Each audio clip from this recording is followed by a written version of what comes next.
Hello and welcome back to Nomifactory. I have been designing a little on the main hub here. We made a couple more huts here, or whatever we should call it, arrays, which we can use for on-demand machines.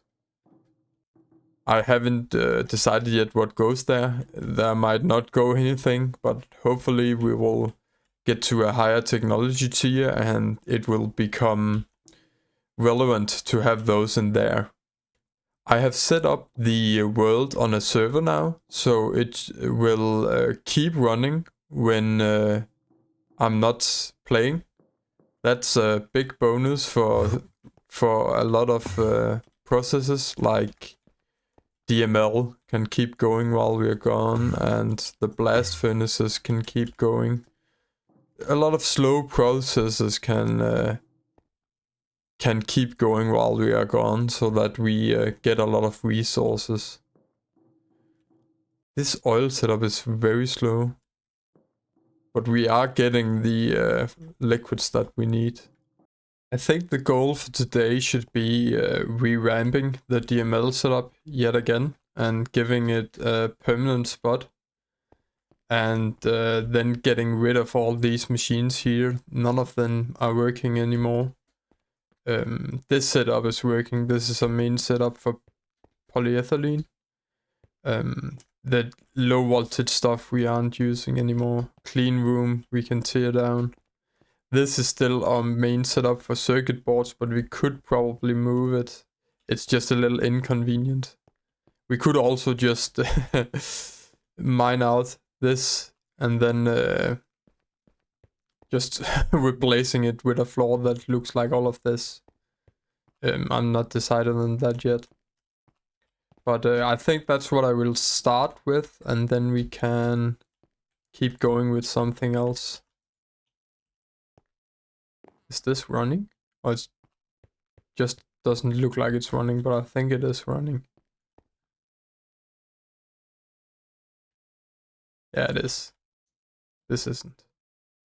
Oh, we have a lot of ripened ally here. That's good. So I made a quadrant here, which will be for DML. I think this quadrant here will be for passiving some items and liquids that we need a little bit of, but not a lot. This will be DML. This will just be a passageway down through the middle here, and we will have processes in both directions. And I think that's how I do it.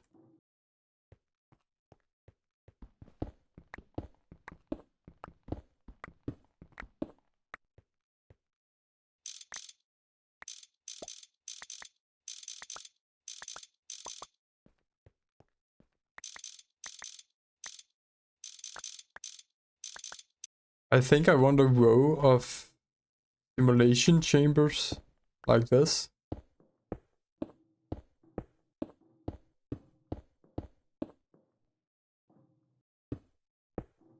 And then on the other side a row of loot chambers. I think I want to keep the drawer system below, so we don't see it. There's no reason for it to be on display, so I think we'll keep it down here. We extract into a drawer controller, and then we just need to move the drawers here. I think I'll have the one side for the pristines, and then the other side for the items that we are producing. I make sure to put the pristines next to the drawer here. I set up the matters underneath. I need to find a ME connection here. Let's just take it from here.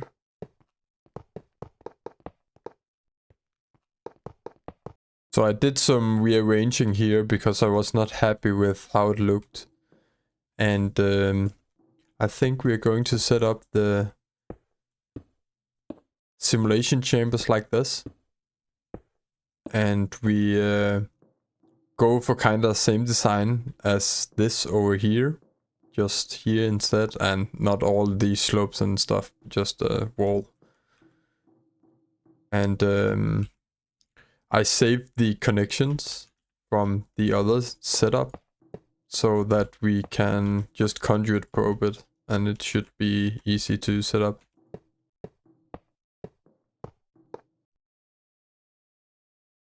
I have it right here.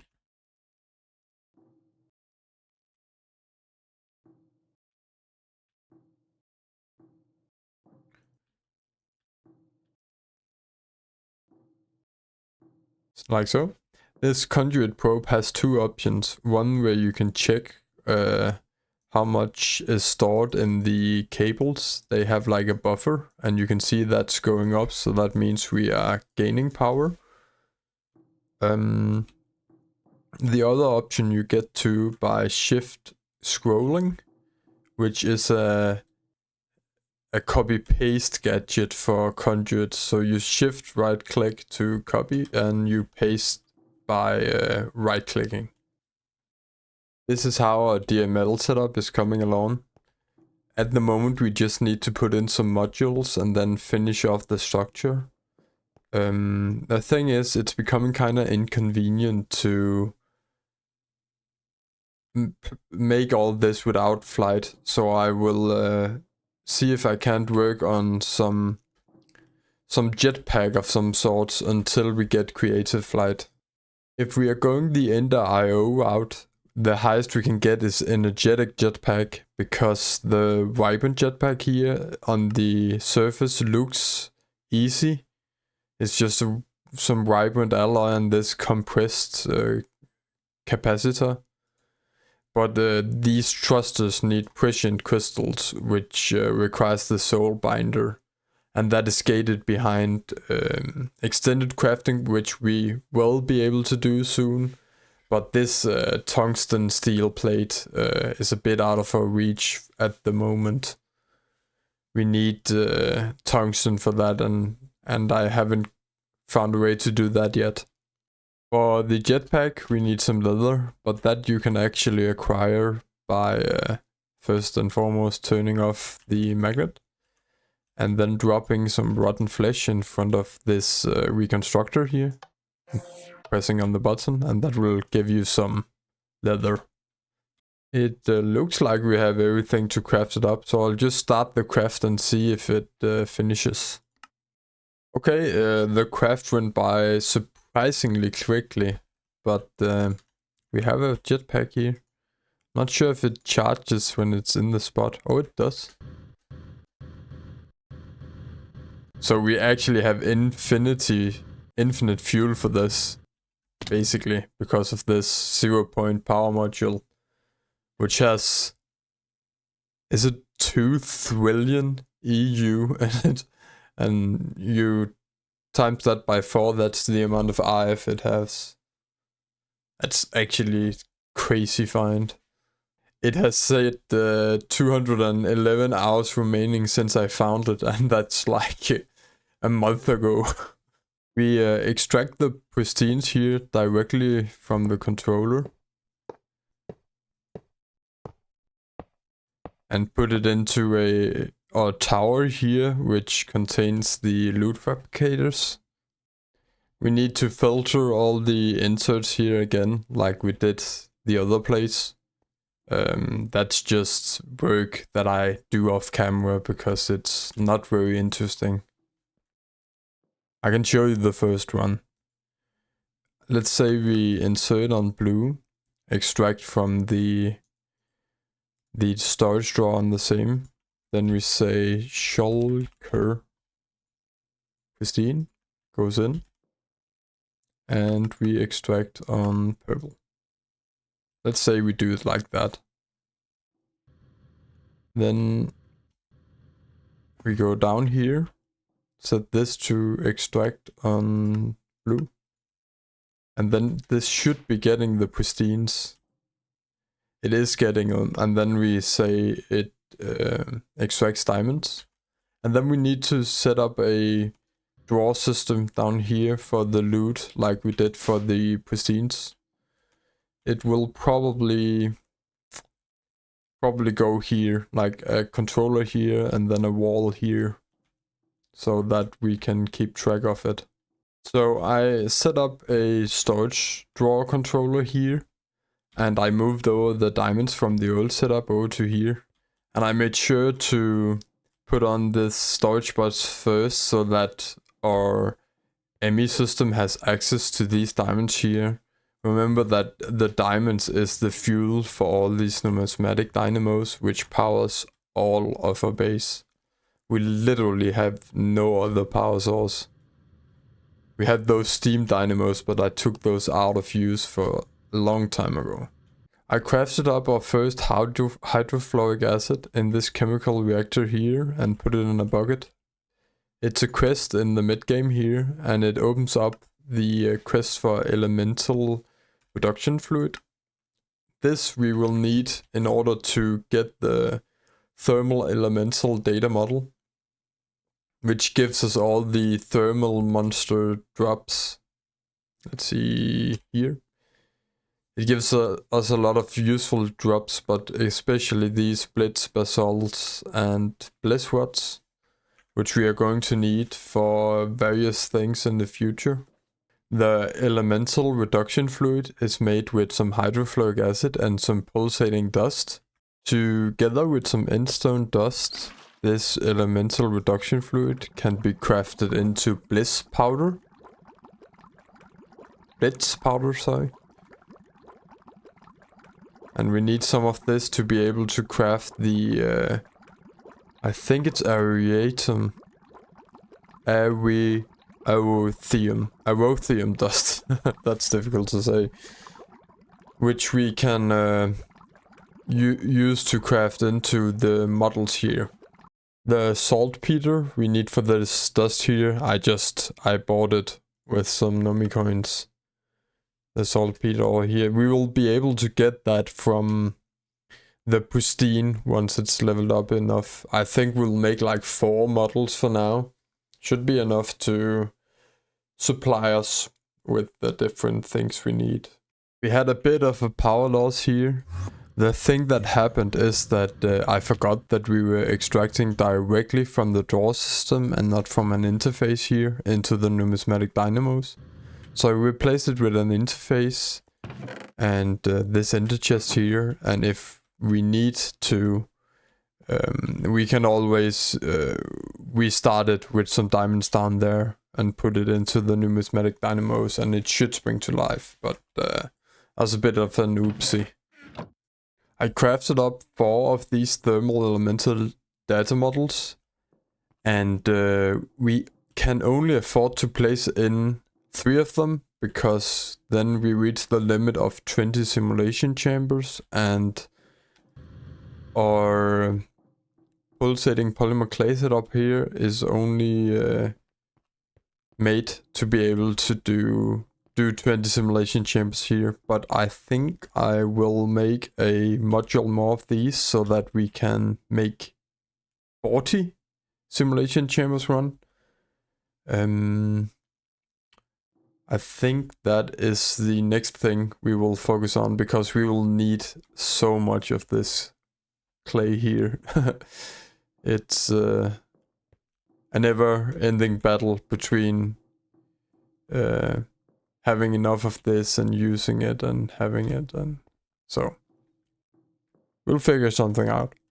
But before we expand the DML setup, we have something we need to do here, or I already did it. I was wondering why our oil or petrochemistry liquids here weren't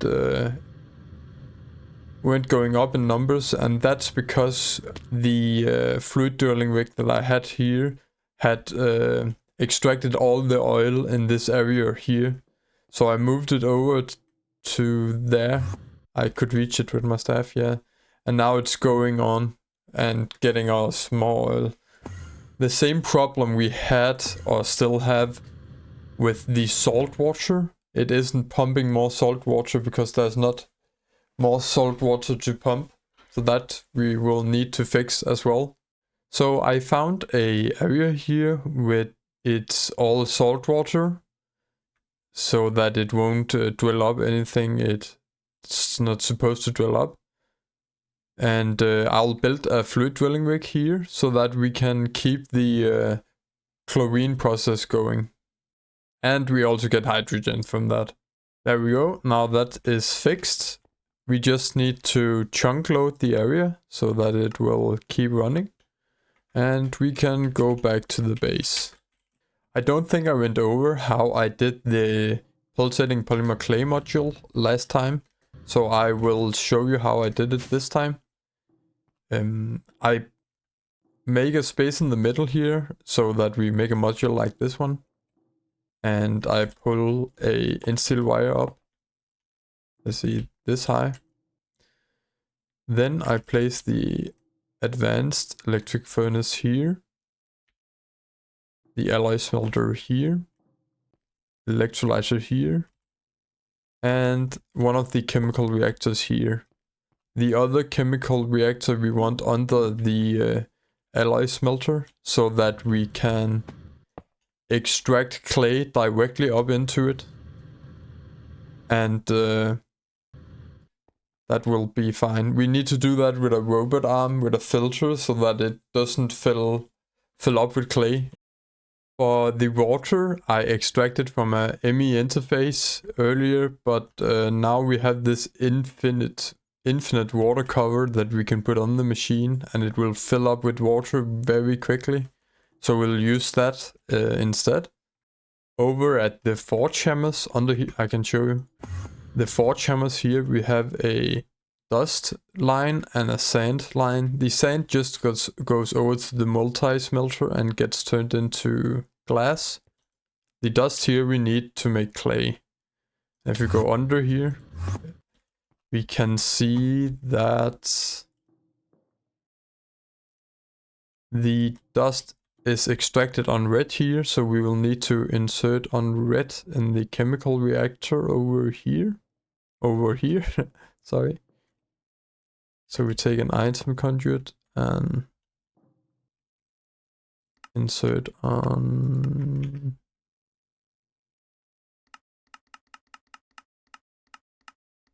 red.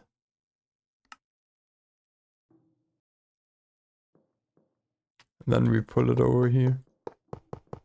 And if the forge hammers here are not able to keep up, we will build another setup with them as well. But I'll try with those and then see if they can keep up, and if they can't, yeah, obviously we'll make more. We need to hook this setup up to power, and we have a line right here.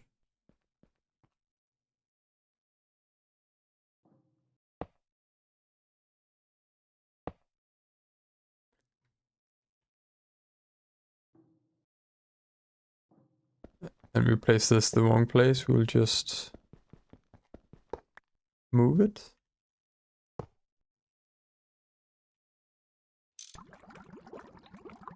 This makes us clay very quickly. This we extract with a robot arm and filter it.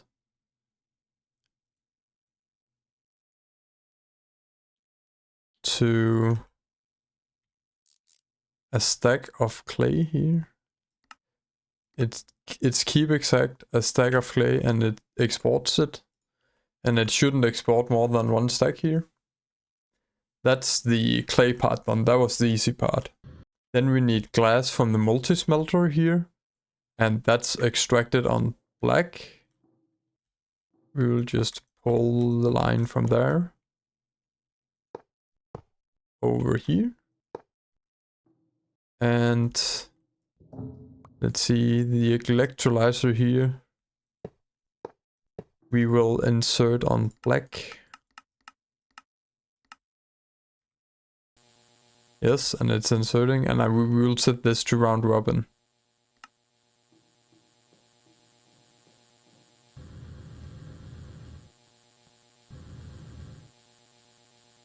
Let's see, we'll shut it up, shut all the machines up. This we extract directly into the chemical reactor.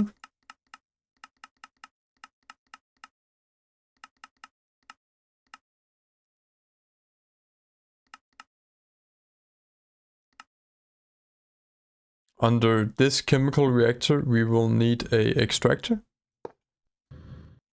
which will import directly into the chemical reactor. And we need a interface here. And it needs a ME connection. We have one right here.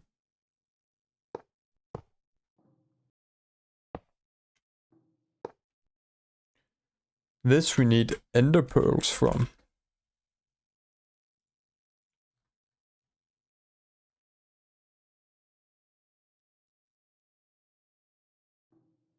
And we extract and insert.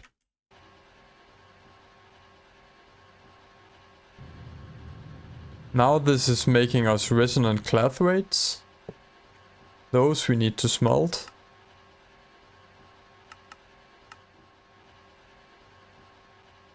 And then we pull them into the alloy smelter here, but we need a limited item filter. Let's see here, pulsating. Because otherwise it will, if there's not enough clay, it will fill up with pulsating dust, and we don't want that either. Insert on brown, extract on brown. And this should be twice as much polymer clay as long as this can keep up with the dust. But I think it will be able to do that. We will import the polymer clay directly into the ME system. Like so. And it should be going over to the drawer there, since it has a storage bus with a high priority. So it shouldn't be going into the disk drives. I added 4 more Enderman models over here so that we can keep up with the demand for ender pearls.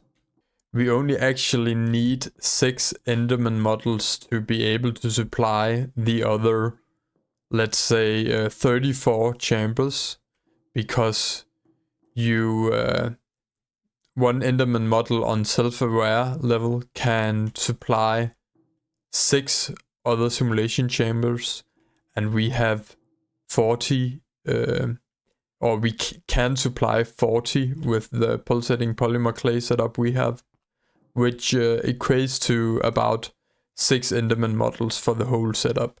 But it's always good to train up some other models for future use. It seems like it's actually the glass here that can't keep up. I've been monitoring it a little. We aren't getting enough glass to keep both of the chemical reactors running. This is completely empty. And that's because of the forge hammers here being empty. They can't keep up with the sand, but they can keep up with the dust for the clay.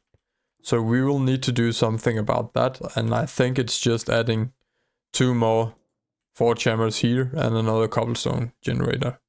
Since we aren't using nearly as much polymer clay as we are using at the moment, I set up 3 more fully upgraded drawers of pulsating polymer clay and extract it into a drawer controller so that this system here won't fill completely up. So we have like 4 times as much storage as we did before. And as you can see here, this drawer is almost filling up. It has space for 1,000 more stacks, yes, and it's quite a bit, but we are extracting into the ME system, so we need to be sure that this doesn't fill up. And in the odd case that this will fill up, we will write off the remaining here. With these 2 forge hammers here also producing sand, we should be able to keep up with the glass production. Oh, with everything working right now, we are using more power than we are producing. That is kind of bad. Fortunately, I was prepared for this. I crafted up 8 more numismatic dynamos between episodes. and also the kits. And let's see, also some fuel catalyzers. We also need the conduit probe. Let's see, let's fix this. It's because our distillation setup wasn't working for a long time, so this didn't need to produce as much power as it does right now.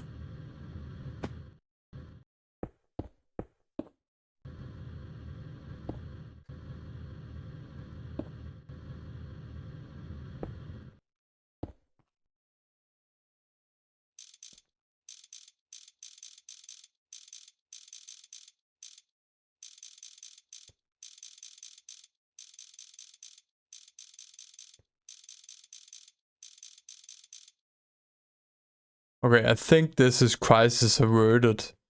We produce twice as much power as we did before. All of these are working full time, but I think they're just filling up the buffers here in the cables.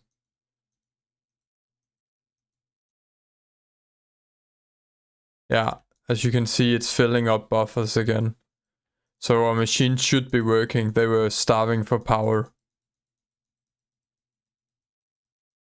And everything is going up. Let's see the clean room here. Yeah, the circuit assembler was struggling for power, and now it did the crafts that I told it to do. So we should be good now. The only thing we need to remember is to add more shulker models, but I've crafted those up as well. Let's see here, 4 new. And we have a large buffer of diamonds. We have 94,000. I set up some more simulation chambers up here, at least enough for what we need now. We will be setting up more, but we need some pulsating meshes in order to be able to craft more of these simulation chambers here. The reason we can't do that is because we don't have enough pulsating dust, which, if you remember, is the ingredient to craft polymer clay. We will be setting up a passive process for that, but I think I'll do that between episodes because this one is becoming kind of long. We didn't do much more than revamping the DML setup, but that also took a lot of time.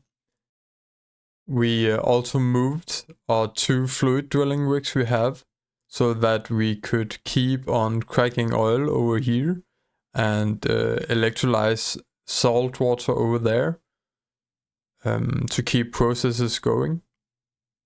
Oh yeah, and we also expanded the production of pulsating polymer clay.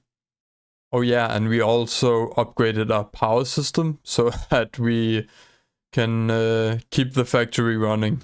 I kind of want to see what production is at now, if it's still filling up buffers.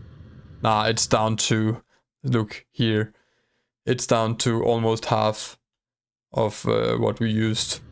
So we were pushing these numismatic dynamos to the limit, and now we are at a more comfortable spot, but it won't be long before we are pushing them to the limit as well, and we will need to make even more, double as many as this again, and then again, and then again, until we get another better power source. But yeah, this is what I had for you this episode. I hope you enjoyed it, and I'll see you in the next one. Bye bye.